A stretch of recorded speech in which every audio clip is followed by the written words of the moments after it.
sí, sí por mí, sí, sí por todas, sí por todos, sí por México, sí por ti, sí, sí por mí, sí, sí por todas, sí por todos, sí por México, sí por ti, sí, sí por mí, sí, sí por todas, sí por todos, sí por México, sí por ti, sí, sí por mí, sí, sí por todas, sí por todos, sí por México, sí por ti, sí, sí por mí, sí, sí por todas, sí por todos, sí por México, sí por ti, sí, sí por mí, sí, sí por todas, sí por todos, sí por México.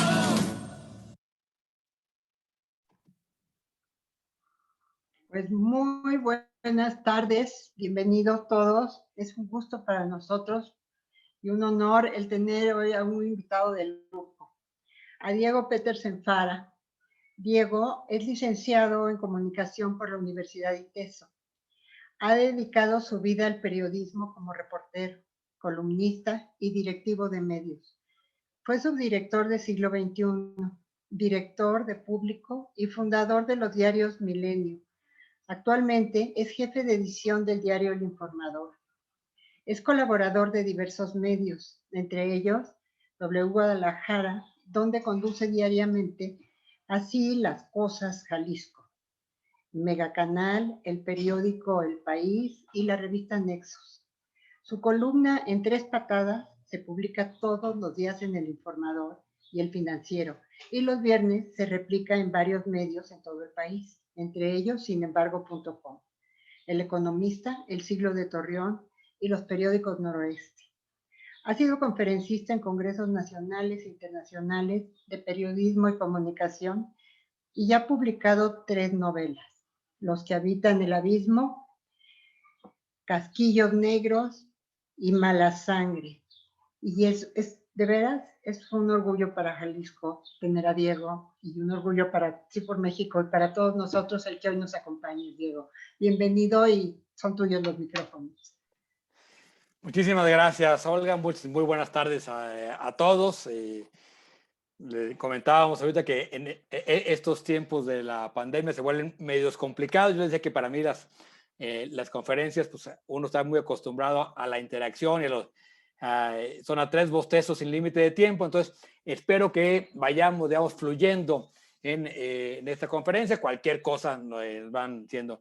Isaac nos va a echar la mano ahí con unas láminas, son en realidad unas pocas láminas.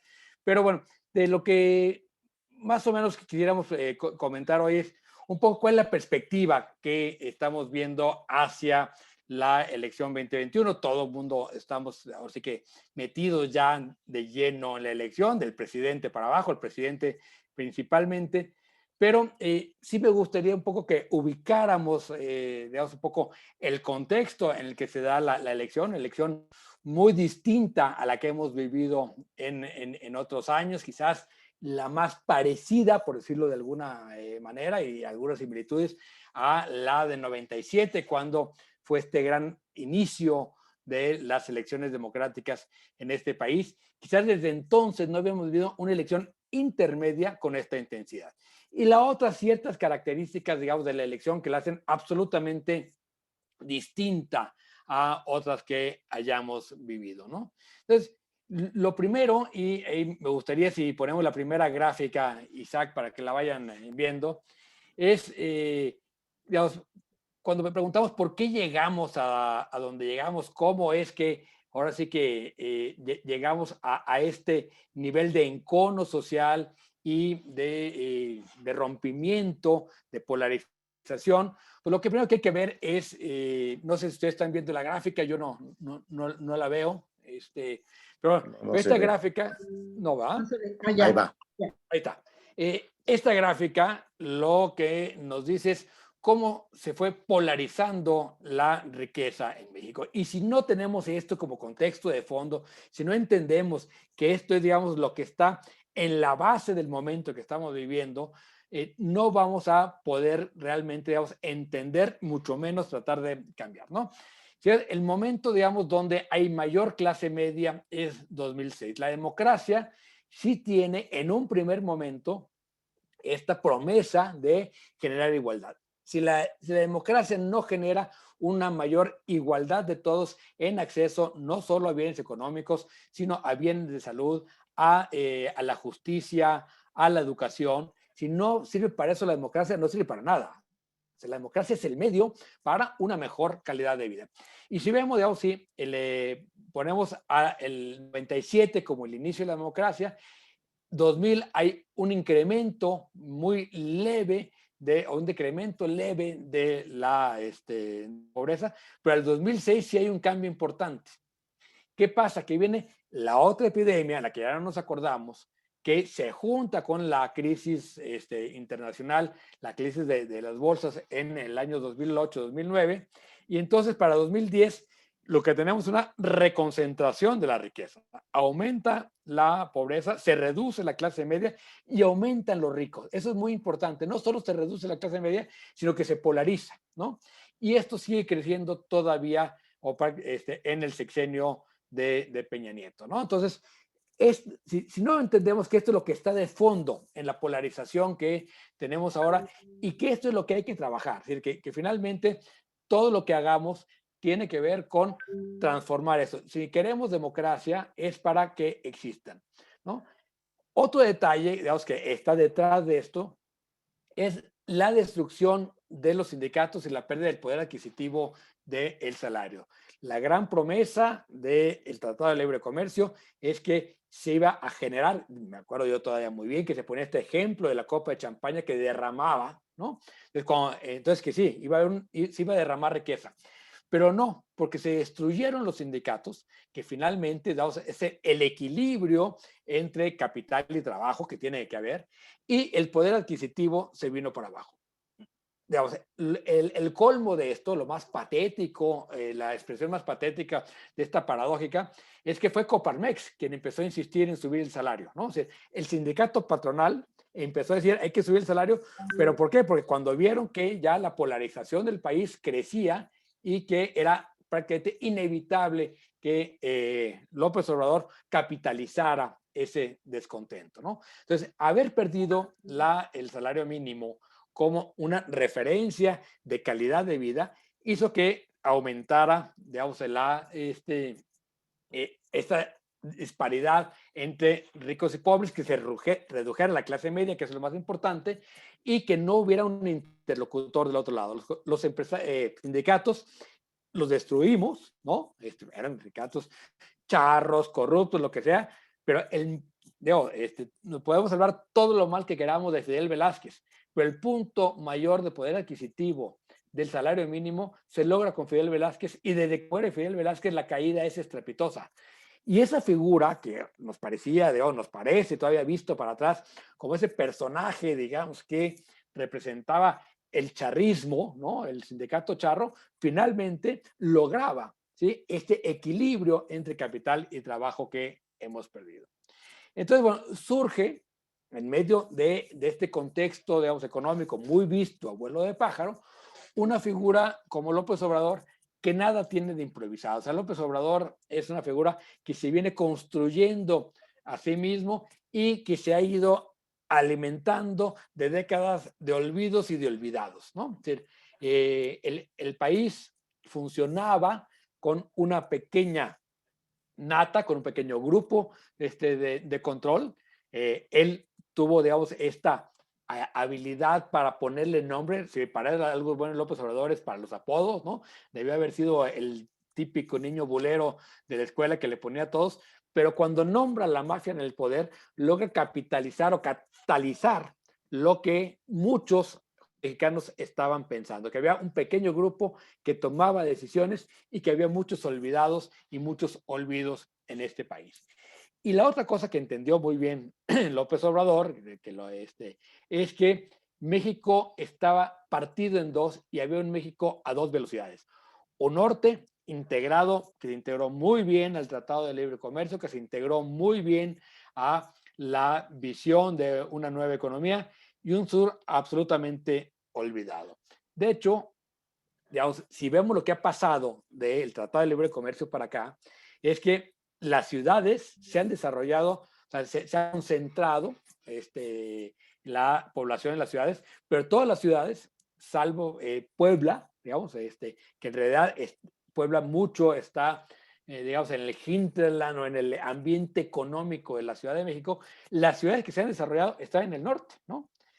Tijuana, fundamentalmente, ha sido, digamos, la ciudad que más se ha desarrollado a raíz del Tratado de Libre Comercio. Digo que Tijuana es la ciudad mexicana del siglo XXI y que San Diego terminará siendo el barrio bonito de Tijuana, ¿no? Pero la ciudad importante del final del siglo XXI en la frontera va a ser Tijuana. Monterrey, que, digamos, ha tenido un gran desarrollo a partir del Tratado de Libre Comercio y que tiene una economía que impacta desde prácticamente desde Tampico hasta Saltillo, ¿no? Ya Ciudad Juárez, que empieza a tener un desarrollo propio, la llamada ciudad lineal en el centro del país, que es todo el corredor automotriz de León, Silao, Celaya, Irapuato, ¿no? Hasta Querétaro, y si me apuran hasta San Luis Potosí, es el corredor tecnológico.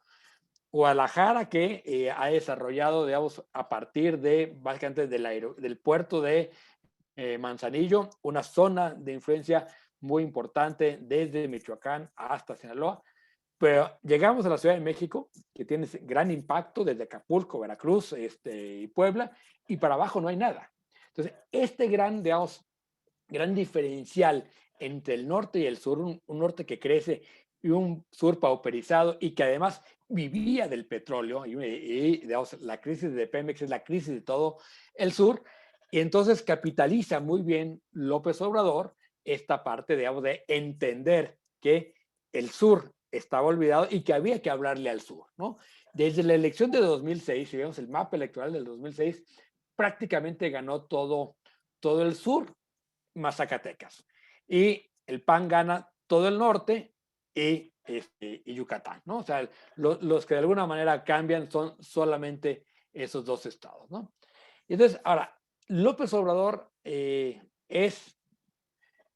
podríamos decirlo, hay muchas maneras de definirlo, pero yo diría que podemos decir de él cualquier cosa menos que es de izquierda, ¿no? O sea, es un idealista pragmático, ¿no? Un nacionalista, un priista, digamos, pero de los de antes, no de los de ahora, ¿no? Es decir, hay muchas maneras de definirlo, pero yo creo que lo caracterizan tres cosas.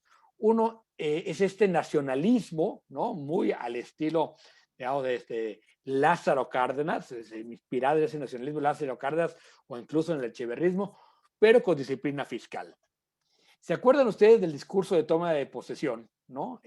Donde hace un recuento histórico, que le encanta la historia, pero una historia donde él acomoda a los buenos y a los malos, una historia muy parecida a la historia que estudiamos en los libros de texto, esa es la historia que conoce él y que le gusta a él, ¿no? Entonces, bueno, esta historia es donde el nacionalismo es fundamental. Y en su discurso hizo un repaso de la revolución, Lázaro Cárdenas, el desarrollo estabilizador, donde por cierto el secretario de Hacienda, Ortiz Mena, no era economista, sino ingeniero, y luego se brinca el sexenio de Echeverría y de López Portillo, que es donde él crece en el PRI, ¿no? Y aparece ya el neoliberalismo terrible con de la Madrid, Salinas, Cedillo y el PAN, ¿no? Entonces, eso que se brinca es justamente la época del el echeverrismo y López Portillismo, donde para él es la etapa perfecta del país con un pequeño problema, que no hubo disciplina fiscal. Entonces, López Obrador es nacionalista con disciplina fiscal. La otra cosa que caracteriza de alguna manera a López Obrador es que es un conservador de izquierda. Tiene un etos profundamente conservador. O sea, él no es para nada libertario, lo estamos viendo cómo sufre, ya lo tocaremos más adelante, con el tema de los feminismos, ¿no? Entonces, digamos, es conservador de izquierda, no como los conservadores de derecha que, digamos, tienen, digamos, una visión muy particular y que tienen, digamos, muy clara en el espectro político, sino de repente aparece este nuevo conservadurismo en la izquierda, ¿no? Y luego la otra cosa que tiene es, digamos, este gran pasado en su futuro, ¿no? O sea, para él el país lo que tiene que hacer es restaurar las glorias del siglo pasado. Restaurar palabras que creemos olvidadas en el lenguaje, como desarrollo estabilizador o ese tipo de conceptos muy de mediados del siglo pasado, lo recupera, ¿no? Entonces, digamos, es una especie de restauración de la gloria priista. Y entonces, en esta matriz, digamos, de pensamiento, pues lo que hay es, digamos, un personaje que a todo esto le suma una capacidad increíble para gestionar la palabra, digamos. Echeverría hablaba muchísimo, no se acuerdan de él, eran discursos de 6 horas, los informes de gobierno de Echeverría, ¿no? Bueno, gestiona más la palabra que el propio Echeverría, ¿no? El otro contexto en el que tenemos que ubicarnos es el fracaso de las democracias o el gran cuestionamiento a las democracias, ¿no? Hemos visto cómo las democracias mueren o están amenazadas en las propias urnas. En lo que vimos en Estados Unidos es esta gran amenaza a la democracia primogenia en el mundo, digamos, o sea, hay otra democracia que es la inglesa anterior, pero la democracia como la conocemos nosotros, como a la que hemos imitado prácticamente, digamos, nosotros, que es la democracia estadounidense, estuvo en un tris de desbaratarse y murió en las urnas, o sea, o su enfermedad estuvo en las urnas. Y lo vemos en Francia, lo vemos en Italia, lo vemos en Hungría, lo vemos en todo el mundo, como la gran amenaza de las democracias está en las urnas. ¿Y por qué? Porque las democracias, como decíamos al principio, han sido incapaces de responder a las cuestiones más esenciales, que es el acceso a una mejor calidad de vida. Es decir, la democracia tiene sentido si solo si genera una mejor calidad de vida. Eso fue la gran batalla del siglo XX, ¿no? El siglo XX, las democracias generan también un estado de bienestar muy importante, pero la caída del muro en 89, del muro de Berlín, la caída del sistema soviético, hace que esta gran amenaza que hacía contrapeso y que obligaba a los estados a gastar tenga una regresión importante y que las democracias ya no solucionen los problemas básicos de las personas. Entonces, la promesa incumplida de la democracia, ¿no? Por hablar, digamos, de la Revolución Francesa, la libertad, la fraternidad y la igualdad, queda absolutamente rota en el siglo XXI y hace que las democracias queden amenazadas. Y esto hace que hoy la democracia no tenga el valor y el aprecio que tenía para México a mediados del siglo XIX, de la década de los 90, perdón, del siglo pasado, ¿no? Y eso lo aprovecha muy bien también López Obrador. Bueno, otro tema clarísimo con López Obrador es ellos le llaman la deconstrucción del Estado neoliberal. Y que en realidad no es deconstrucción. Hay que decir que la deconstrucción es desbaratar para volver a armar utilizando algunos de los mismos elementos, ¿no? Es decir, es poner en duda para generar una nueva construcción. Lo que hemos visto es una destrucción de las instituciones neoliberales para a partir de ahí generar otras cosas, ¿no? Y entonces va una por una con todas las instituciones. Si algo podemos decir de López Obrador es que cumple todo lo que dice. Eso de que es mentiroso, no. Dice muchas cosas, verdades a medias, etc., pero lo que dice lo cumple. Y cuando dijo en 2006 al diablo con sus instituciones, lo ha cumplido cabalmente, ¿no? Es decir, tiene una obsesión por destruir todas estas instituciones que creamos en la democracia y cuya función es justamente, son instituciones de Estado para que la alternancia en el gobierno propia de una democracia no ponga en crisis al Estado cada 6 años. Y para eso creamos toda esta serie de instituciones que él considera neoliberales y que considera que le quitan capacidad de gestión al gobierno, ¿no? Si algo pasó en la democracia, digamos, del 97 para acá, fue ir entendiendo que había instituciones de gobierno, instituciones de Estado, ¿no? Y que para que el gobierno funcionara bien, tenía que haber instituciones de Estado, y para que la alternancia funcionara, tenía que haber instituciones de Estado. Para López Obrador, decir, no, es que las instituciones de Estado le quitan capacidad de decisión al gobierno. Y lo que hicieron estos neoliberales de la mafia del poder fue crear instituciones de Estado que ellos manejaban desde arriba, no le faltaba razón, o no le falta razón en muchos casos, ¿no? Pero entonces lo que está haciendo es desmantelar estas instituciones. No solo es un tema de presupuesto, sino sobre todo de decisión. A ver, es cierto que, ¿por qué tiene que haber siempre un representante de, voy a poner un ejemplo, de Telmex y de América Móvil en la Comisión de Telecomunicaciones, ¿no? Es decir, siempre sabemos quién es el representante de Telmex o de Slim o de Televisa, ¿no? Siempre sabemos quién está detrás de la bancada de TV Azteca, etcétera. Es decir, sí hay unas instituciones cooptadas o, digamos, que han logrado los grupos de interés generar en detrimento de la democracia. Y eso le da a López Obrador el argumento perfecto para desbaratar las instituciones, ¿no? Entonces, digamos, la lógica de deconstrucción en realidad es de destrucción del Estado que él llama neoliberal, pero que en realidad es las instituciones de Estado que nos dimos para generar, digamos, una mayor viabilidad del Estado ante la alternancia del gobierno propia de la democracia, ¿no? Entonces, el debate de fondo entre Estado y gobierno, digamos, es un poco lo que está en el trasfondo de toda esta lógica del presidente López Obrador, ¿no? Él quiere volver a un Estado identificado con el presidencialismo, es decir, otra vez volvemos a esta idea donde el Estado se articulaba del presidente para abajo, ¿sí? Y no solo ha ido, digamos, controlando esta serie o destruyendo serie de instituciones, sino también controlando por la vía de un ejercicio del poder que no habíamos visto en mucho tiempo, el ejercicio del poder presidencial para controlar las cámaras, el poder judicial y todo este tipo de instituciones, ¿no? Entonces, bueno, destruir estos organismos autónomos atenta contra la democracia, sí, en la democracia que hemos construido nosotros, no en la visión democrática que tiene hoy el presidente López Obrador. Es decir, para el presidente López Obrador, la democracia no es otra cosa más que escuchar al pueblo. ¿Y quién es el pueblo? Pues como el pueblo es una entelequia, ¿no? Se da el lujo de representar al pueblo, ¿no? Es decir, y bueno, de repente esto tiene riesgos enormes y lo está viviendo él con el caso Salgado Macedonio, ¿no?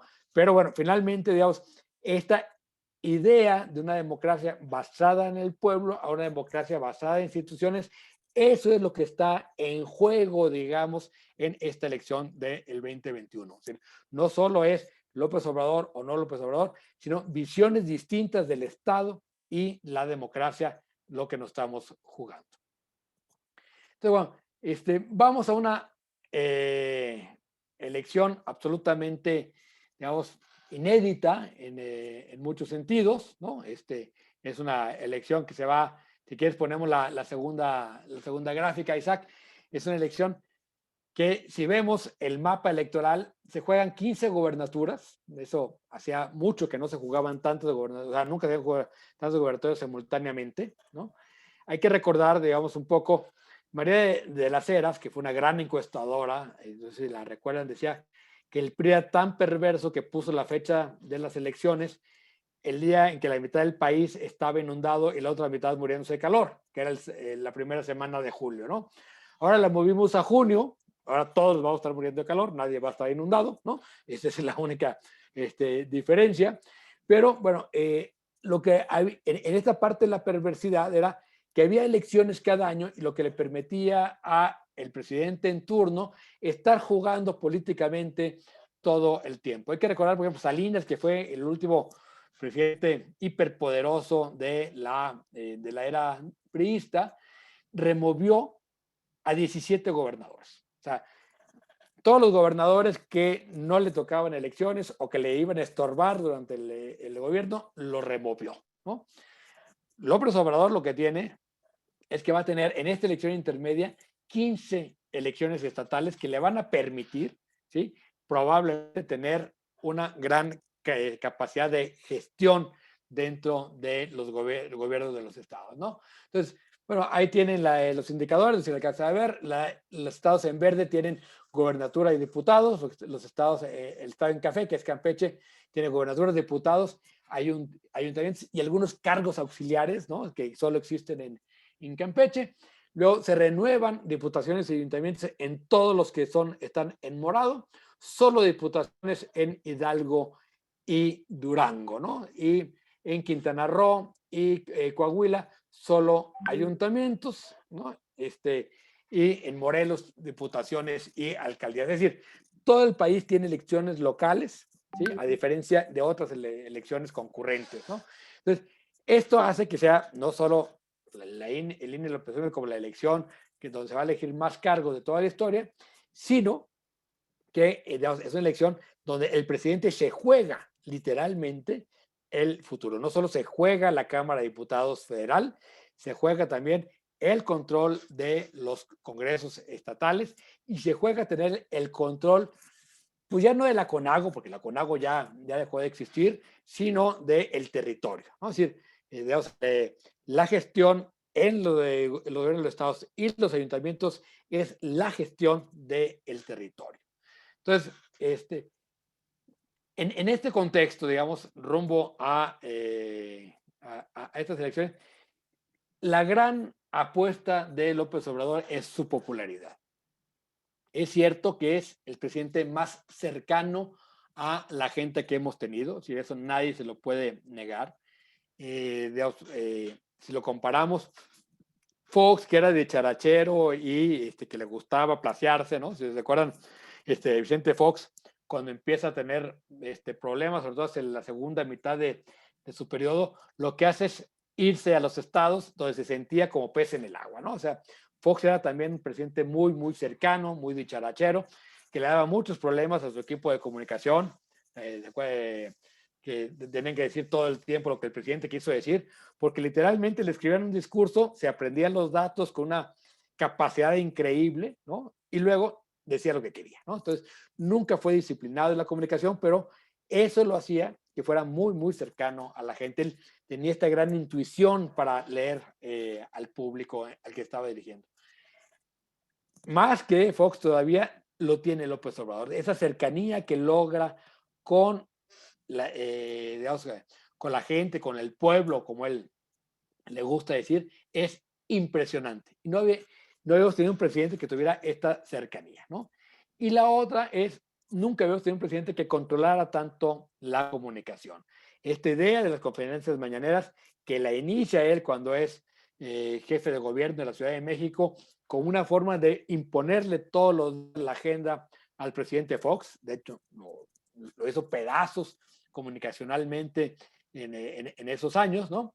Lo que hace ahora es que él controla la comunicación, ¿no? Finalmente, la mañanera se volvió el espacio de control de comunicación y tiene, digamos, lo que podríamos decir un monopolio de la enunciación.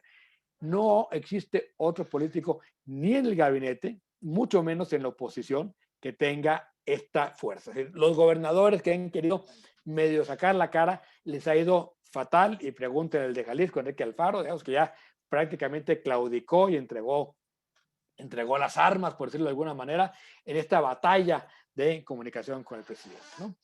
Lo que sí es que a partir de digamos, control de la comunicación y este mito o esta forma de mantener el monopolio de la enunciación, ha creado la imagen de que es el presidente más popular de la historia. Y si quieres, ponemos el siguiente gráfico, Isaac, ¿no? Donde vamos a ver es la encuesta ¿no? Y bueno, es un presidente muy popular, ¿sí? Hay 64% de aprobación, en realidad está muy bien, ¿no? Lo hacen ver como el indestructible, como el presidente más popular de la historia. Lo que sí es cierto es que nadie había llegado al nivel que llegó el presidente López Obrador, justamente, además, patéticamente con el tema del huachicol, a partir de una gran mentira, ¿no? O de un gran invento de que el huachicol estaba acabando con Pemex, cuando lo que no teníamos era capacidad de refinación, porque no se había hecho las compras necesarias, ¿no? Es una escasez de gasolina autogenerada, y sin embargo le da la vuelta y llega a niveles de popularidad cercano al 80%. Es cierto que eso no lo había tenido ningún otro presidente en el país. Pero también es cierto que a partir de ahí ha venido bajando como todos los presidentes en un desgaste bastante natural. Tiene su punto más bajo justamente hace un año, donde se conjunta una serie de, digamos, pifias con respecto al movimiento de las mujeres al 8 de marzo, alrededor del 8 de marzo, junto con el inicio de la pandemia, tiene una caída importante, se mantiene y luego empieza a recuperar poco a poco y va manteniendo. Viene la segunda ola de crisis de la pandemia y vuelve a caer un poco. Esa es la gráfica que estamos viendo. Si vemos la siguiente gráfica, ¿no? Si se la pones, Isaac, por favor. Lo que vemos es que, pues sí, no, la anterior. Esta, perfecto. El rojo es López Obrador, el azul es Felipe Calderón, Vicente Fox es el moradito, Enrique Peña Nieto es el rojo más claro, el naranja, y el verde es Ernesto Zedillo. Bueno, ninguno había empezado tan arriba, decíamos, y además empezando al alza como empezó López Obrador. Felipe Calderón empieza también al alza, pero empieza muy abajo. Viene de una gran crisis de legitimidad de la elección del 2006, con todo lo que ustedes ya se acuerdan, la acusación de fraude, etcétera. Pero digamos, si vemos a estas alturas del partido, Felipe Calderón estaba igual que lo que está ahora López Obrador. Es decir, no es cierto que es el presidente más popular de la historia. Y el único que realmente ha mantenido un nivel casi siempre al alza, empezó de muy abajo, en una crisis peor que la de Calderón, fue Zedillo, ¿no? Y fue subiendo, subiendo, subiendo, y es el presidente que ha terminado con mayor popularidad su sexenio.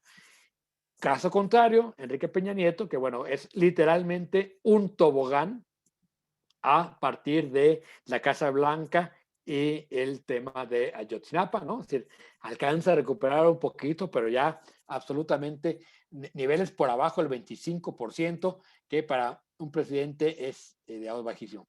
¿Para qué sirve la popularidad? Y este es un tema no nada más es el ego de los presidentes. Yo digo que la popularidad en un gobierno es como la paleta de timón en un barco, ¿no? Es decir, la capacidad de maniobra de un gobierno depende fundamentalmente de su popularidad. Un gobierno pesado como el de Peña Nieto y con poco timón no lo mueves, ¿no? Entonces es un gobierno que no funciona, ¿no? Y esa es la gran crisis que tiene el gobierno de Peña Nieto después de las grandes reformas, etcétera. Pierde popularidad y pierde capacidad de gestión. Lo que tiene ahorita López Obrador con su popularidad es una gran capacidad de gestión de gobierno, ¿no? Y eso lo hace que tenga todavía, digamos, mucha control, digamos, sobre el barco que maneja. Para eso sirve la popularidad.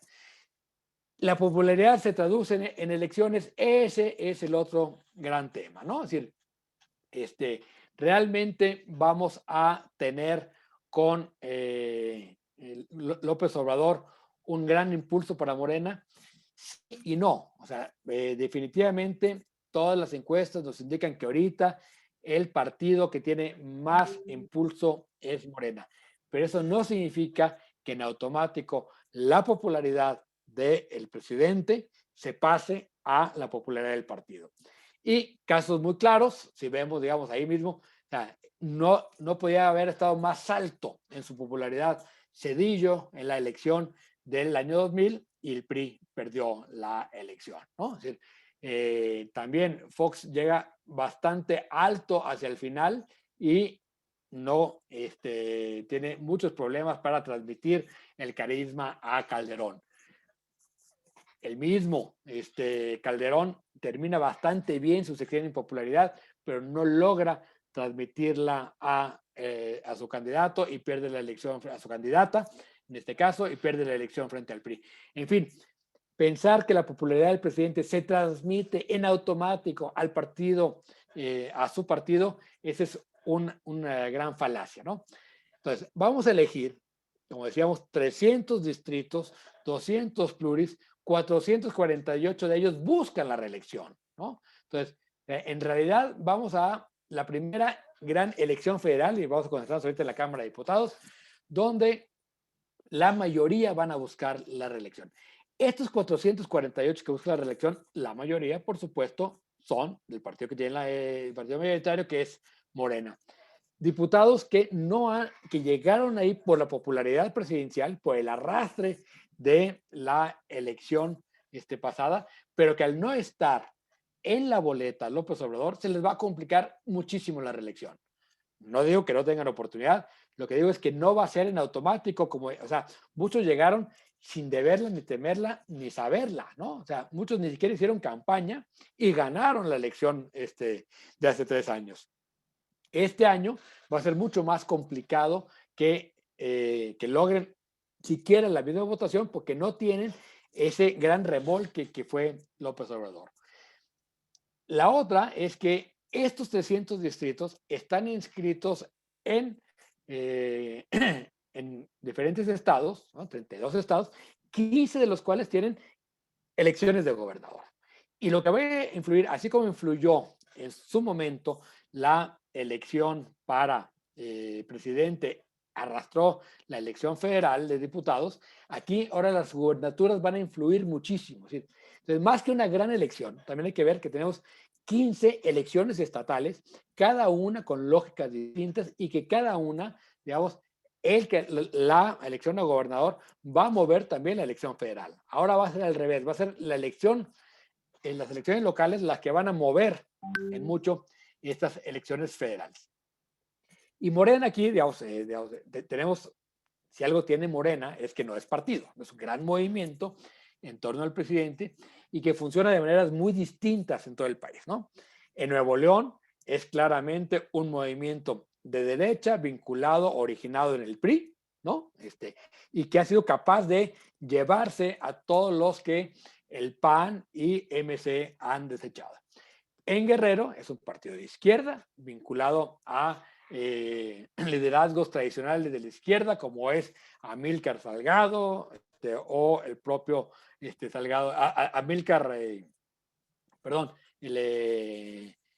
Sandoval o Salgado Macedonio, ¿no? Es decir, dos liderazgos de izquierda claramente, digamos, que vienen desde estos movimientos de izquierda de los años 60 en Guerrero, el papá de Amílcar, un digamos, líder de las comunidades y de la guerrilla del Partido Comunista en Guerrero, ¿no? Y en el caso de Salgado Macedonio, pues digamos, un personaje vinculado a la izquierda y al PRD desde su nacimiento. En fin, entonces Morena es, ahora sí que un soldado en cada hijo te dio. Es absolutamente distinto en cada estado, no es lo mismo, y en cada estado está construyendo su propia lógica. En esto también se parece mucho al viejo PRI, ¿no? Es decir, el PRI que finalmente era una suma de liderazgos articulados por el poder, ¿no? Esto es lo que está haciendo López Obrador. No hay una identidad ideológica clara, lo que hay es un pragmatismo en cada lugar, ¿no? Y en cada estado es absolutamente distinto. Entonces, así digamos, podemos decir que en estados donde hubo una gran votación por Morena, porque lo jaló López Obrador, pero luego se fue él y quedó yermo, hay estados como Nuevo León, donde no solo ganó digamos, López Obrador la elección presidencial, perdieron la senaduría, ¿no? Pero hoy el partido a vencer es Morena. Morena ha trabajado muy bien, por ejemplo, en Nuevo León, y muy mal en otros estados. Digamos, el caso de Jalisco, ni siquiera se sabe quién manda, ¿no? Hay 3 delegados del partido, están absolutamente, digamos, enfrentados. Si vemos el caso de la Ciudad de México, está absolutamente controlado. Si vemos el caso de Veracruz, está desfondado. En fin, lo que quiero decir es que el hecho de que López Obrador tenga tanta popularidad no se va a traducir en la lógica de estas elecciones. Vamos para finalizar, si quieren, entrar a la parte de preguntas y respuestas, a hacer un poco análisis del juego, ¿no? Si quieren, vemos primero esta gráfica, que es la última encuesta de Roy Campos. Yo creo que no tarda en salir la nueva, ¿no? Visto por partido, pues sí, Morena trae 28.4 en la preferencia general, y en la preferencia efectiva, es decir, ya descontando a este 30% que no declara, que normalmente es el que no vota, ¿no? Sí, y haciendo ya escenarios posibles de votación, pues sí, Morena trae arriba del 40%.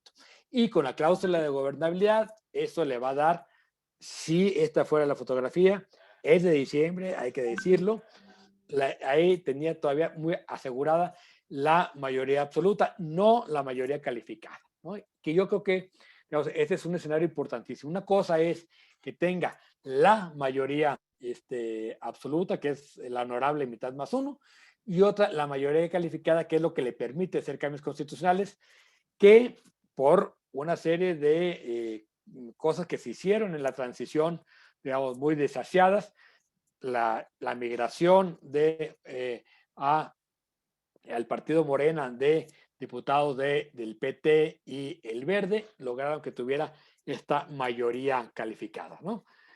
Pero lo que vemos aquí es, uno, digamos, hay muchos partidos que van a tener muchos problemas para tener el registro y que bueno, o sea, yo creo que ninguno de los partidos nuevos va a refrendar el registro, ni el PES, ni redes progresistas, ni el partido el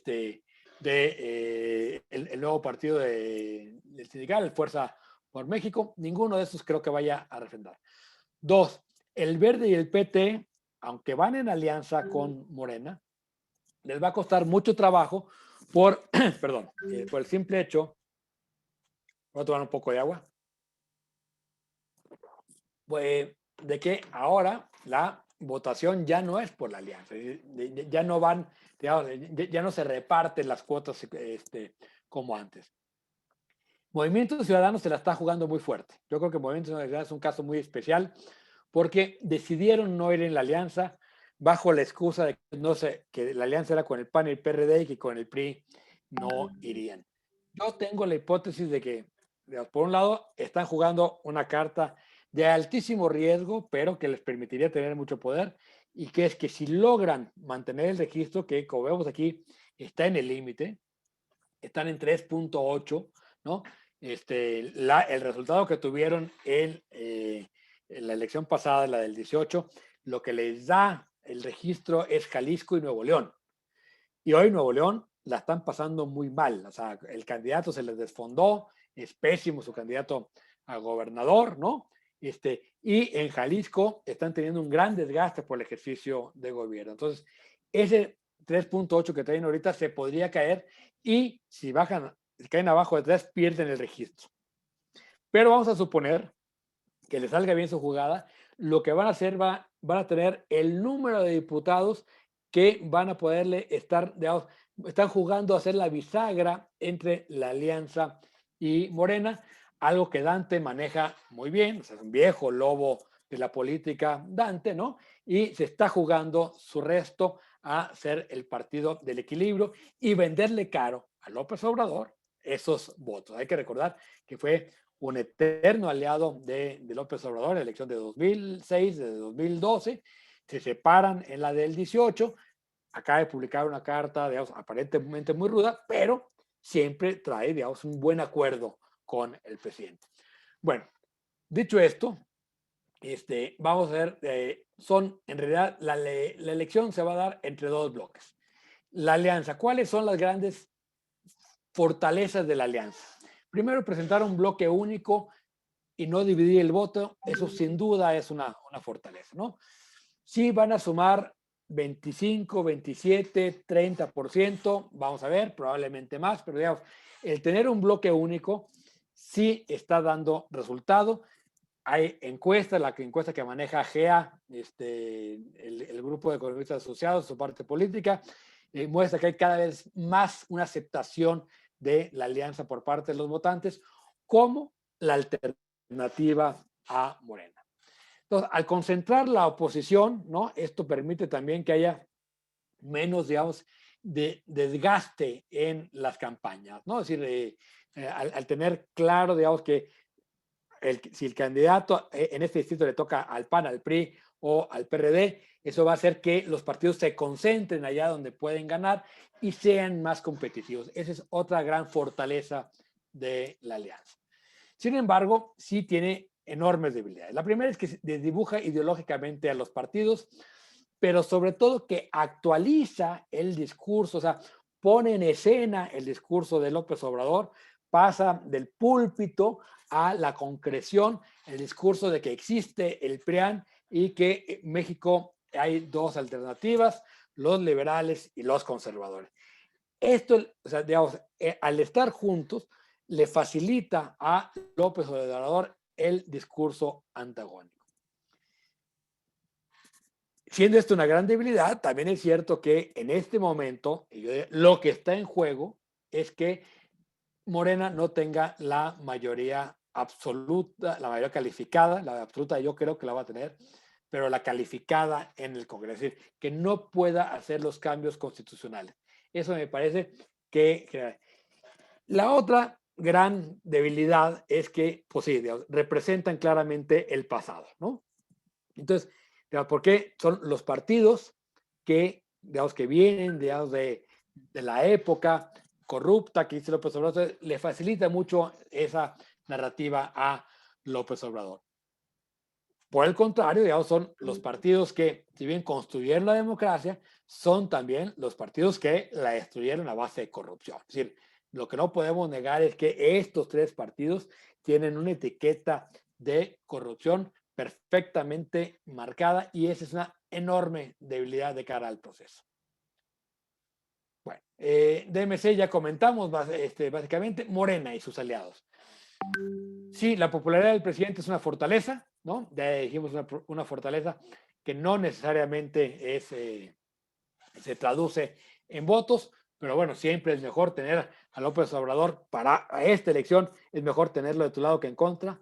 Sí, a un presidente con esa popularidad, siempre es mejor tenerlo de tu lado. Dos, Morena es el partido en ascenso, ¿no?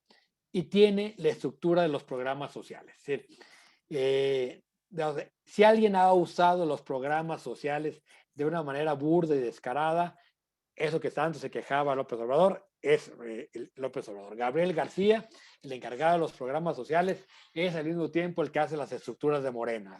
En esto, digamos, son iguales, es el Luis Miranda del PRI del sexenio pasado, ¿no? Que todo el mundo decía, con Luis Miranda ahí no hay manera de ganarle al PRI, bueno, de todos modos perdió. Es decir, no se traduce otra vez los programas sociales, no se traducen automáticamente en votos, pero sí les dan una fortaleza enorme en la capacidad de movilización. Y dos, lo que decíamos, bueno, esta gran diversidad que tiene Morena, de que ha tenido capacidad de adaptación ideológica incluso en el norte y en el sur, ¿no? ¿Cuáles son sus grandes debilidades? Las luchas internas son bestiales, ¿no? Es fratricida la lucha por el control de Morena y lo estamos viendo en todos lados, porque, digamos, claro, esta falta de institucionalidad a quien le da todo el poder y capacidad de decisiones a López Obrador, ¿no? El presidente está poniendo a todos los candidatos, pero eso también tiene un costo para el presidente, ¿no? Y luego, otra comentamos el caso de Guerrero. Dos, ya dijimos, el presidente no estará en la boleta, esa es una debilidad, y es una debilidad muy grande con respecto a cuando quieran echar a andar la maquinaria electoral, la gente va a buscar a la cara del presidente y no va a estar. Tres, otra debilidad, ya no de Morena, sino de la alianza, es el chantaje permanente al que está siendo sometido el presidente por parte, o Morena por parte del PT y el Verde. Fernández Noroña es un chantajista profesional, él lo está haciendo muy bien, y el Verde es el partido más chantajista que ha existido en este país y más acomodaticio, ¿no? Entonces, le van a subir muchísimo el costo de la alianza a Morena, el PT y el Verde. Y luego, por supuesto, los escándalos en las candidaturas y el distanciamiento con el movimiento de mujeres. El hecho de, es decir, si es candidato, como todo parece indicar que va a ser Salgado Macedonio en Guerrero, no le va a costar en Guerrero, va a ganar Guerrero sin ningún problema, ¿no? El problema es que sí tiene un costo para Morena, sobre todo en el entorno más urbano y en las grandes ciudades. O sea, lo que es Ciudad de México, Guadalajara, Monterrey, Tijuana, sí va a tener un costo para el presidente y para Morena este escándalo de Salgado Macedonio. Entonces, si vemos, recordamos la gráfica que vimos de popularidad, el 8M pasado cayó 10 puntos, pero nadie lo cachó. Entonces, la gran pregunta es si ahora, ya en plena elección, alguien va a cachar el distanciamiento con el movimiento de mujeres, que es fundamental y clarísimo con López Obrador, y sobre todo las pifias en el manejo de la pandemia. La pandemia ha influido en todas las elecciones del mundo, que ha habido en el último año, particularmente en Estados Unidos. Levante la mano el que hace un año hubiera apostado que Trump perdiera la elección. Todo el mundo decíamos, Trump tiene amarrada esta elección. Viene la pandemia y se le va de las manos. El manejo de la pandemia sí va a tener un costo. El presidente ha cuidado mucho que no le pegue la popularidad. El trabajo de López-Gatell no ha sido manejar la pandemia, ha sido manejar la popularidad del presidente. Evitar que caiga la popularidad del presidente durante la pandemia. No ha sido un gestor de la pandemia, pero sí hay un costo para el gobierno, ¿no? Y, por supuesto, el tema de económico y de seguridad. Estos dos temas van a estar en la boleta, ¿sí? Aunque vamos a ver ya, va México a empezar a crecer de cara al segundo semestre, ¿no? Es decir, hay mucho optimismo, no por lo que ha hecho México, sino por lo que está haciendo Estados Unidos. El programa que está siguiendo Estados Unidos para su recuperación económica está enfocado en el consumo, y un crecimiento del consumo de Estados Unidos en automático es un crecimiento de las exportaciones de México y empieza a echar a andar la maquinaria.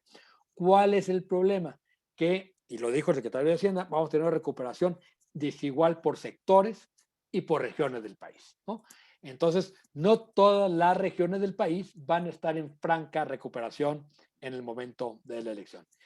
Y finalmente el tema de seguridad, donde no solo no ha habido ninguna mejora, sino que empieza ya otra vez a pasarle factura. Es decir, la etapa, digamos, de el bono de la transición, de decir, bueno, hay que esperar, se están haciendo cosas nuevas, hay nuevas instituciones como la Guardia Nacional. Hoy, prácticamente, vamos a 2 años de a 3 años de la elección, 2 y medio de gestión del presidente, no hay ningún cambio en los niveles de seguridad, y eso me parece que va a ser, se lo van a cobrar al presidente, sobre todo en algunas regiones del país, ¿no? Es decir, se lo van a cobrar en la elección, se lo van a cobrar a Morena. Entonces, en síntesis, una elección que yo creo que va a ser mucho más cerrada de lo que parece, con una tendencia todavía clara a que Morena y sus aliados mantengan una mayoría, pero ni de lejos la mayoría que tienen ahora, ni por supuesto va a ser un día de campo como muchos lo están planteando. Lo dejo hasta ahí para hacer un poco de preguntas y respuestas. Creo que nos quedan unos 15 minutitos para platicar. Muchísimas gracias, Diego. De verdad, todo muy claro. Tenemos muchas preguntas. Yo quisiera pasarte alguna y ya después entrarán mis compañeros con otras. Dice, ¿tú cuál crees que podría ser la estrategia ideal de aquí al 6 de junio para crear verdaderos contrapesos? Yo creo que los contrapesos se van a crear en la Cámara fundamentalmente. Es decir, sí creo que hay que enfocar las baterías en la Cámara. Y el otro gran contrapeso, yo creo que los medios están jugando un papel importante, ¿no? Es decir, el que el presidente se enoje tanto y tan seguido con los medios es una buenísima noticia, ¿no? Es decir, porque quiere decir que los medios están jugando su papel de contrapeso. Por supuesto que no todos, ¿no? Sigue habiendo, digamos, la misma discrecionalidad en el manejo del presupuesto, solo se cambió, siguen siendo Televisa y TV Azteca los medios consentidos, ¿no? Y los empresarios consentidos, ¿no? Estamos viendo movimientos no claros en Grupo Imagen, ¿no? Pero Universal, Reforma y sobre todo yo creo que muchísimos medios que no se vislumbra de la Ciudad de México, pero que los estados están haciendo su chamba, ¿no? Y por otro lado, digamos, está ya la jornada en un plan patético, ¿no? Ya de medio oficial, pero los medios están jugando su papel. Las redes sociales también, ¿no? Las benditas redes, ahorita ya, digamos, era cuestión de tiempo para que, y digamos, mucho lo comentábamos desde hace años, era cuestión de tiempo para que las redes se voltearan, porque no hay nada más traidor que las redes, porque las redes es hígado puro, ¿no? Entonces, ahí se procesa el hígado, ¿no? Y bueno, el hígado hoy se está inflamando para el otro lado, ¿no? Entonces, creo que también de cosas como el movimiento de mujeres se expresan muy fuerte de repente en las redes y eso le va a costar a la persona. Y yo creo que, digamos, la pandemia ha evitado que la expresión se dé en la calle. Pero en la medida que vaya avanzando el sexenio, yo creo que el equilibrio se va a dar también en la calle. Vamos a ver otra vez muchas marchas, muchas manifestaciones, porque finalmente, digamos, el voto, siempre hemos dicho, se hace con el estómago, ¿no? Y no hay, o sea, está creciendo la pobreza en el país, es o no responsabilidad del presidente, se lo van a cobrar al gobierno y al presidente. Es decir, el crecimiento de pobreza, yo digo que no hay programa social que sustituya una pérdida de empleo, y la pérdida de empleo fue voraz en el 2020 y sigue creciendo en el 2021. Todavía no se acaba el deterioro del empleo. Empiece, insisto, algunas zonas a crecer, que vemos de repente que empieza a haber recuperación de empleo, pero vemos zonas que siguen perdiendo empleo y lo siguen perdiendo de manera muy acelerada. Entonces yo creo que esos tres factores van a ser los del equilibrio.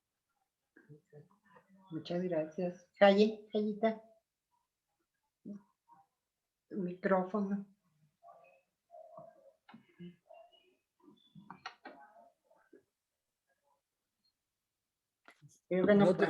Hola. Listo. Gracias. Diego, me encantó tu ponencia. Primero, muchas gracias. No, al contrario. Gracias a ti, Jayi. Y yo tengo dos preguntas. A mí me preocupaba mucho. Ayer vi una encuesta sobre cuánto le ha abonado al presidente el no entregar vacunas a los gobernadores, el no permitirles comprarlas, aunque sea a través de sus gobernadores o de sus empresarios. O sea, el alargar la pandemia y el lastimar a su gente.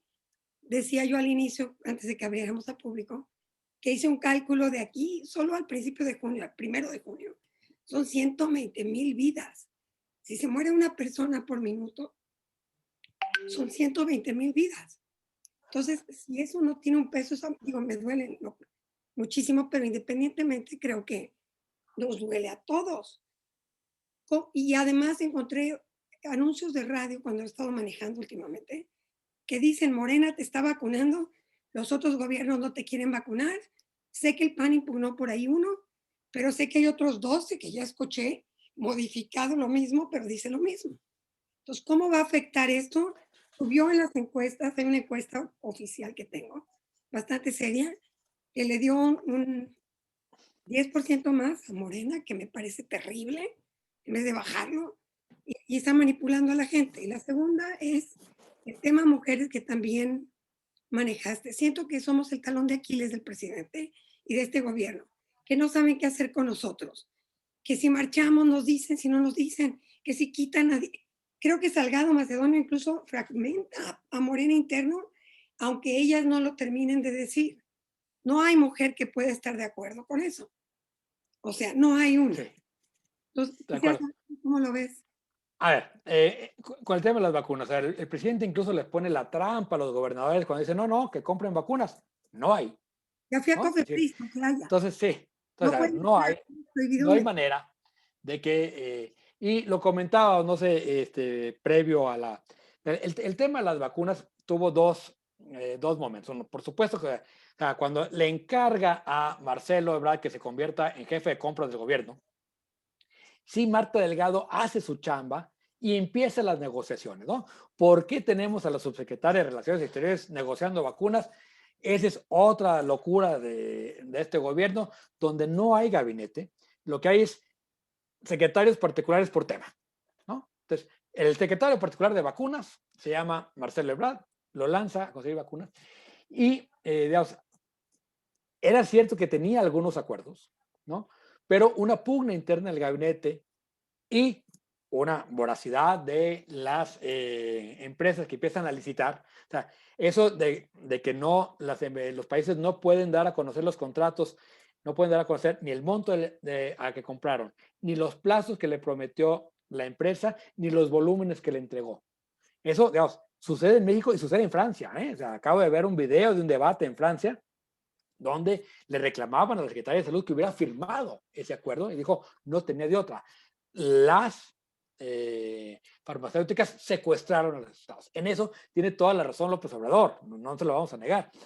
El problema es que, digamos, en ese contexto tan delicado, prácticamente de estar subastando vacunas, viene el conflicto interno, se retrasan las decisiones, se retrasan los pagos y nos quedamos sin vacunas.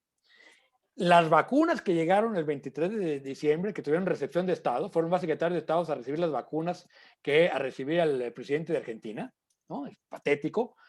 Era un paquetito, era una tarima de vacunas que nos mandó Estados Unidos como un favor, ¿no? Entonces, no están fluyendo las vacunas. Los cálculos de la gente que está más o menos metida en este tema, y ahora todos son cálculos, es que a partir de mayo van a fluir. Entonces lo que ha hecho el gobierno, yo digo que es Vacunoland, ¿no? Es como cuando vas a Disney y te van en la cola, te van cambiando de ambiente para que sientan que avanzas cuando en realidad no avanzas, te falta muchísimo para llegar. Todo el registro fue eso, ¿no? Hay que registrarse. ¿Para qué? Para nada, el registro fue una payasada, ¿no? Pero eso lo maneja muy bien el presidente, es decir, sabe muy bien cómo generar expectativa y cómo decir, hay que generar sensación de movimiento aunque no te muevas, ¿no? El gobierno no se mueve, o sea, si hacemos la cuenta de las vacunas que dice que compró Ebrard, ¿sí? Está feliz que son 13 millones, no ajustan ni para adultos mayores, ¿no? Sin plazos de entrega ninguna, ¿no? El secretario de Hacienda dice que tiene lana para 150 millones y compromiso para 150 millones. Tampoco dice cuándo, ¿no? Entonces, ¿por qué se piensa que a partir de mayo van a fluir vacunas? Porque Estados Unidos va a terminar de vacunar, Europa va a terminar de vacunar, y entonces sí va a haber para el resto de la clase Perrier, ¿no? Primero se sirve primera clase y luego los de atrás, como en los aviones, ¿no? Y así va a ser y así está siendo, ¿no? Por más que el mecanismo de la ONU, de COVAX, son gotas de vacunas, ¿no? Entonces, yo sí creo que tarde o temprano esto le terminará pegando al presidente, aunque hasta ahorita lo ha gestionado muy bien, ¿no? Y esto es decir, el anuncio de que Morena te vacuna y que está impugnado, etcétera, va a ser el gran debate. Es decir, Morena te vacuna, pero yo no estoy vacunado, ¿no? O sea, el anuncio puede ser contraproducente, ¿no? Eso, yo creo que el movimiento de mujeres, sí creo que, digamos, impacta mucho en las zonas urbanas, ¿no? Tristemente, fuera de las zonas urbanas, el movimiento es mucho menos visible, mucho menos fuerte, y la reproducción del machismo está en las mismas madres de familia. Y eso el presidente lo sabe, ¿no? O sea, sabe que puede mandar un candidato violador a Guerrero y que va a ganar, ¿no? Y que las mujeres van a votar por él porque, digamos, en este contexto como el de Guerrero, esas cosas no es que no tengan importancia, no tienen impacto, o sea, no hay esta educación, digamos, que tienen las clases medias urbanas. Es un movimiento de clases medias urbanas que sí creo que va a pegar en las ciudades, que es donde está la mayoría de la población, de hecho de paso, ¿no? Es decir, nada más la Ciudad de México son 35 distritos, ¿no? O 30 distritos, el Estado de México, la zona conurbada son otros 20, Guadalajara son 8, Monterrey debe ser 6, etcétera, etcétera. Entonces, sí va a tener un impacto, pero desgraciadamente no va a ser el tema que defina la elección. Va a ser el tema que lo que sí va a definir el movimiento de mujeres, ¿sí? Es, digamos, la relación de las clases medias con el presidente. Y eso me parece que es fundamental, porque finalmente lo que mueve este país y lo que mueve todas las democracias son las clases medias, ¿no? Es decir, digamos, las clases más acomodadas normalmente están con el poder, las clases populares suelen tener una oscilación menor, el voto que se mueve es el de la clase media, ¿no? Y ahí donde creo que sí puede tener un impacto. Ok, te agradezco. Y sí difiero, Gracias a ti. no es mentiroso, ¿eh? Porque yo ¿Eh? veo cosas que dice y Sí, se claro. repite. Perdón, le toca. Está bien. Perdón. Bueno, pues Adelante. Diego, perdón, Chayita. Bueno, Diego, es muy interesante. Fíjate que fue creciendo la audiencia y sigue creciendo. Es de las pocas veces que va creciendo y se mantiene. Y eso quiere decir que pues la gente está muy, muy interesada en lo que estás diciendo. Y tenemos muchas preguntas de la gente, de Mauricio, de Patricia, de Ángeles, de Milagros y comentarios también. Y te vamos a pasar todas esas preguntas. No nos va a dar tiempo de ver todas. Tenemos a Aurelio, pero hay mucha gente interesada y hay un tema importante que nos dice una perspectiva de López Obrador olvida periodos en que el PRI y no critica, en que el PRI fue fuerte. Y es claro que su objetivo no es el bien de México, sino el objetivo es mantener el poder, ejercer el poder. Y estamos entre la disyuntiva de decir, las elecciones del 6 de junio es para que él mantenga el poder y quizás vaya a una situación dictatorial o muy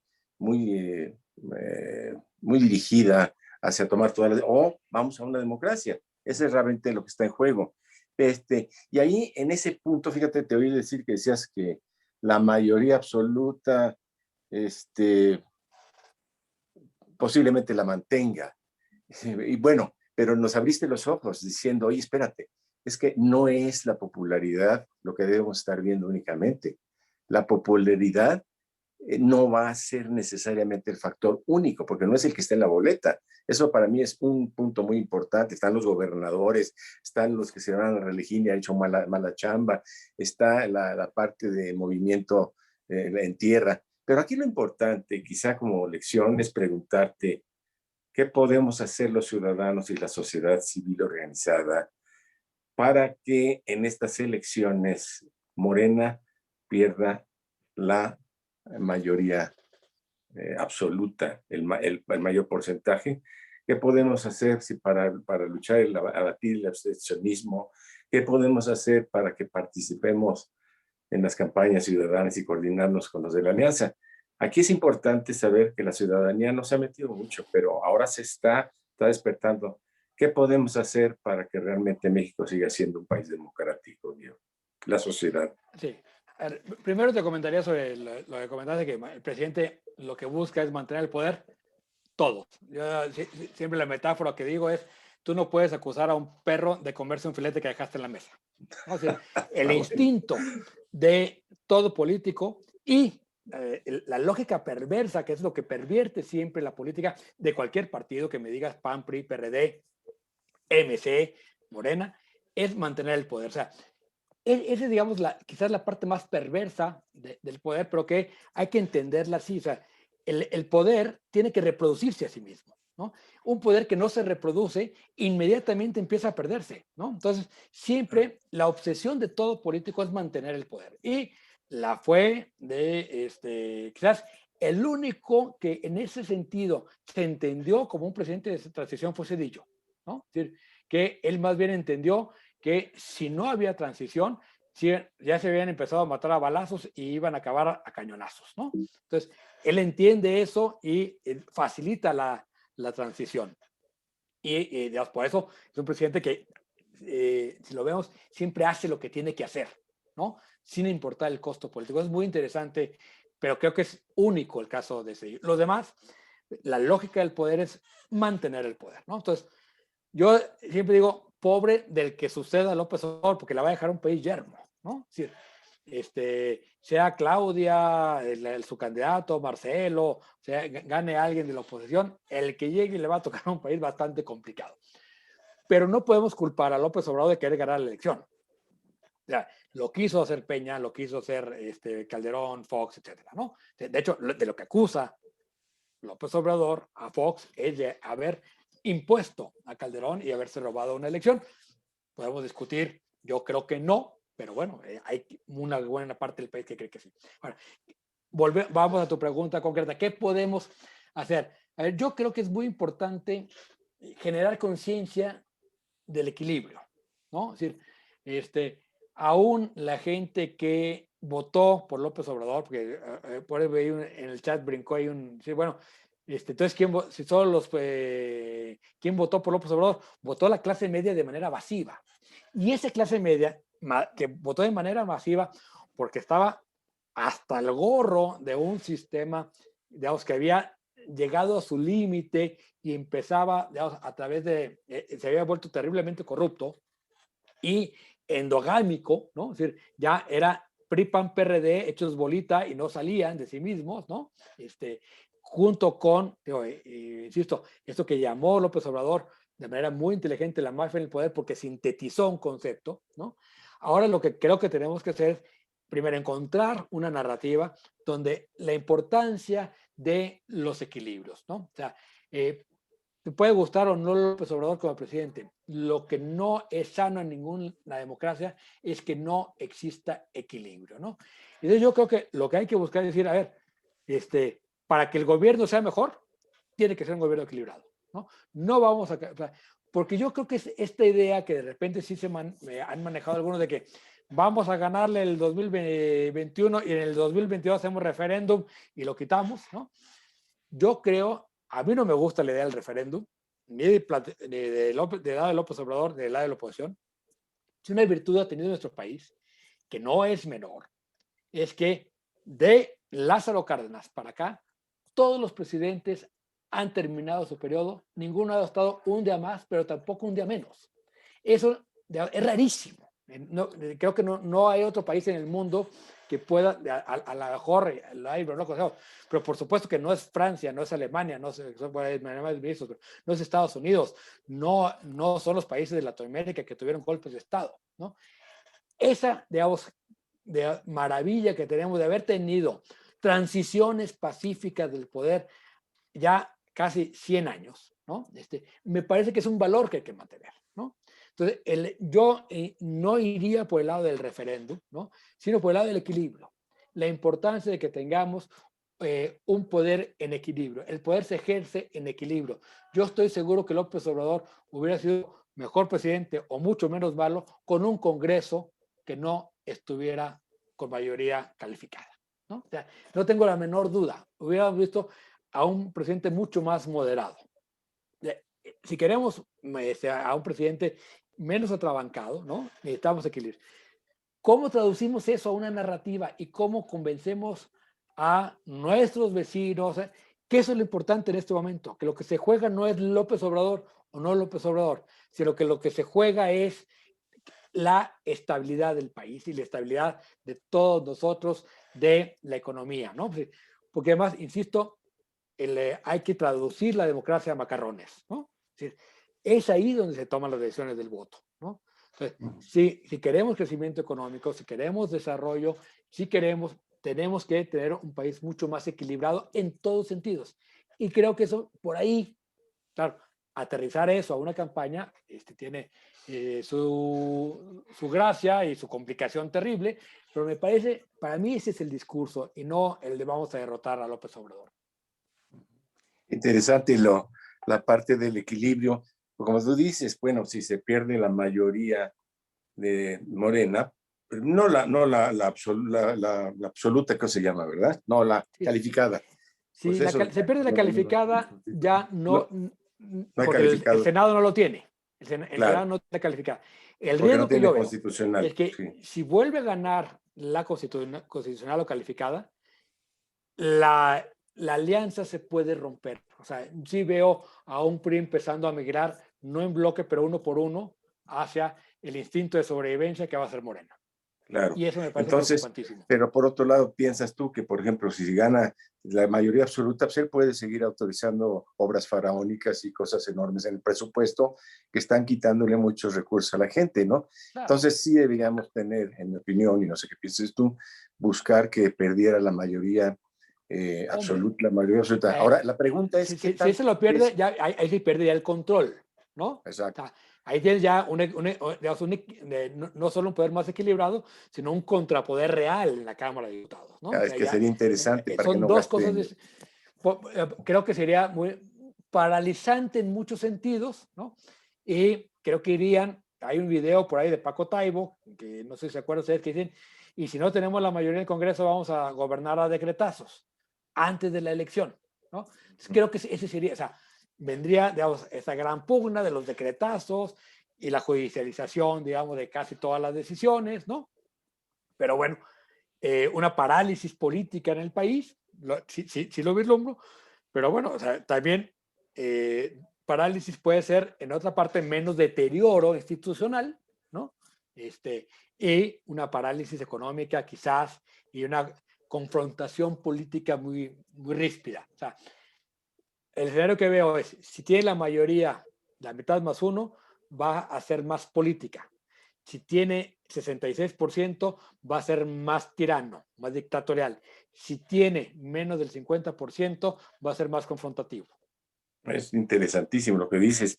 Oye, los gobernadores los mencionaste como un peso muy, muy fuerte, los 15 gubernaturas que están en juego, y lo que sucedió en los estados como Coahuila, Hidalgo. ¿Qué tanto eso va a pesar? Pues para dos cosas, para los congresos locales, pero importante para el Congreso Federal. ¿Qué tan fuerte es ese peso? Si se repite, o queremos que se repita, yo quiero que se repita lo que pasó en Coahuila, Hidalgo. Eso es un punto. Mira, ¿Hasta dónde llega, pues, la gasolina mira, Pemex? yo creo que si el presidente está llamando a los gobernadores a este pacto, que me parece muy bien, un poco patético, porque bueno, estamos viendo claramente el uso faccioso del poder por parte de la presidencia de la República, ¿no? Y luego llamar a los gobernadores, oye, elecciones limpias, que no se metan, ¿no? Me parece que él sabe muy bien, digamos, que el gobierno federal tiene los programas sociales, en muchos estados son un desastre, ¿no? Es decir, no es cierto estos números que dice el presidente, las mañaneras, de que 2 de cada 3 familias ya están recibiendo un programa social. No es cierto, ¿no? Y además hay muchísimos casos donde dicen, oye, a mí me llegaba más antes, ¿eh? Cuando estaba el PRI me llegaba más lana que con López Obrador, ¿no? Casos concretos en comunidades de San Luis Potosí, donde he platicado, ¿no? Comunidades donde todos viven de eso, o tienen una buena parte de su ingreso, tiene que ver con programas sociales, y pues nos llegaba más lana antes, ¿no? Entonces, sí, hay que desmitificar también esto, que los programas sociales son la maravilla, ¿no? Son muchos, hay mucha lana y mucho desorden, ¿no? Muchísimo desorden. Y los gobernadores también tienen su capacidad y su presupuesto de gestión, ¿no? Y yo creo que sí van a jugar. Entonces, si hay una preocupación de López Obrador ahí, es porque está viendo, ¿no? Que los gobernadores también tienen fuerza y también juegan, ¿no? Y que, sobre todo en los estados donde hay, digamos, elecciones a gobernador, creo que va a ser elecciones, cualquier cosa menos limpias por los dos lados, ¿eh? Y Baja California, ¿cómo lo ves? Ya que hablas de mi tierra. Baja California, mira, a ver, sí, creo que es impresentable el gobernador, ¿no? Eso ayuda, ¿no? Ha sido una pésima gestión, ¿no? Como ha sido, ahí, digamos, las pugnas internas de Morena también van a ayudar, ¿no?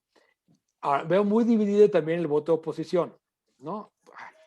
Carlos Hank nos puede caer bien, mal o fatal, ¿no? Que a lo mejor si hacemos la encuesta gana la tercera opción, por lo menos en este grupo, pero tiene fuerza, ¿no? Entonces, sí creo que está muy dividida la oposición, y puede pasar, como está pasando en muchos lugares, que al no ir la oposición en conjunto, con 30% Morena se la lleva.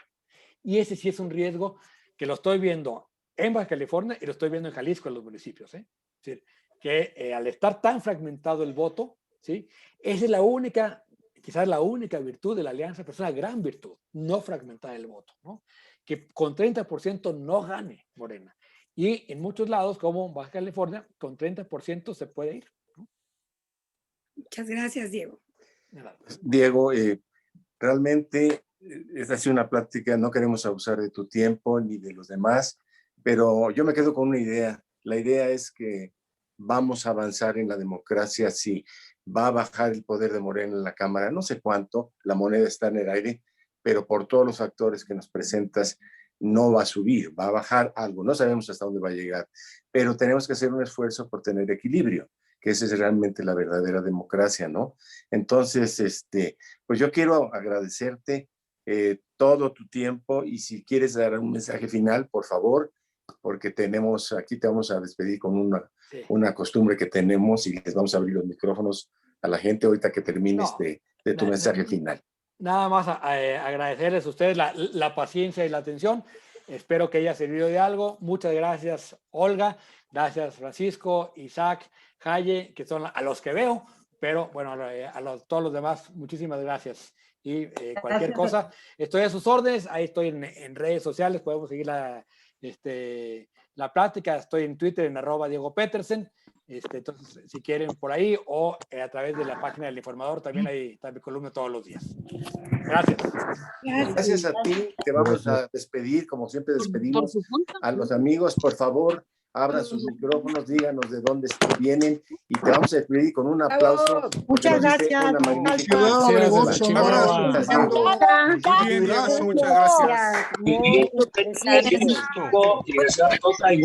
Gracias, Diego, por la pequeñazo, muy amable. Necesitamos otra plática. Muy interesante, Diego. Gracias. Sí, muy bien. Gracias. Muchas gracias. Gracias, Jorge Padilla, Querétaro. Gracias. Gracias, Diego. Gracias. Diego. Muchas gracias, Diego. Hola, Cata. Muchas gracias. Hola. Gracias, gracias. Muchas gracias. Muchas gracias. Muchas gracias, excelente exposición. Esperamos que tenga otra vez la oportunidad de volverlos a ver en otro tema parecido. Gusto. Interesante. Gracias. Muchas gracias, Diego. Saludos de Yucatán a todos. Pues como ves, Diego, de toda la República estamos recibiendo.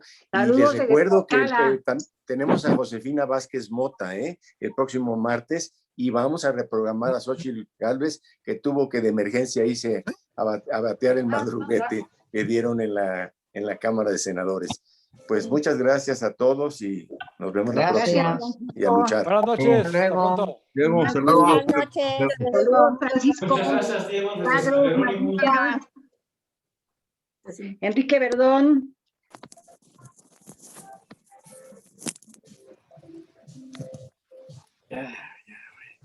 Y aquí dice. Muchas gracias, Diego. Muy interesante. Fíjate dónde viene.